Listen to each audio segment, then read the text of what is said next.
2-8 সংখ্যাটির বানান আপনি কিভাবে লিখবেন? এভাবে না এভাবে? আসলে এই যে ঠ দিয়ে লিখুন আর ট দিয়ে লিখুন সংখ্যাটির বানান কিন্তু দুটিই ঠিক।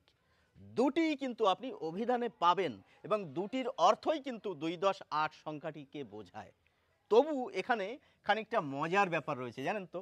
দুটি ঠিক তো, কিন্তু বেশিরভাগ জনেরা আমরা বাঙালিরা দুটি বানানের সঙ্গে কিন্তু পরিচিত নই যে দুটিই ঠিক।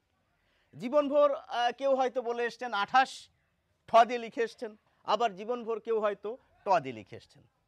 এখানে কি ঘটনা ঘটে জানেন তো?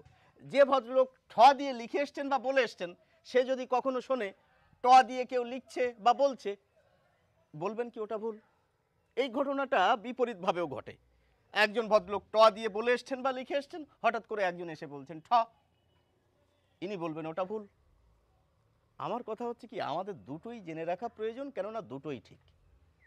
এবার এখানে আরেকটি মজার ব্যাপার হচ্ছে এই, ধরুন আপনি জীবনভর ঠ দিয়ে বলে এসছেন, হঠাৎ করে আপনি বলার চেষ্টা করবেন 28, 28 ট দিয়ে বলার চেষ্টা করবেন, সমস্যা কি হবে বলুন তো?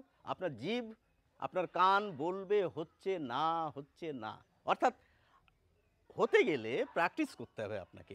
হঠাৎ করে ইচ্ছা করলেই আপনার সম্ভব নয় বলা 28 বা 28, অভ্যাস করতে হবে।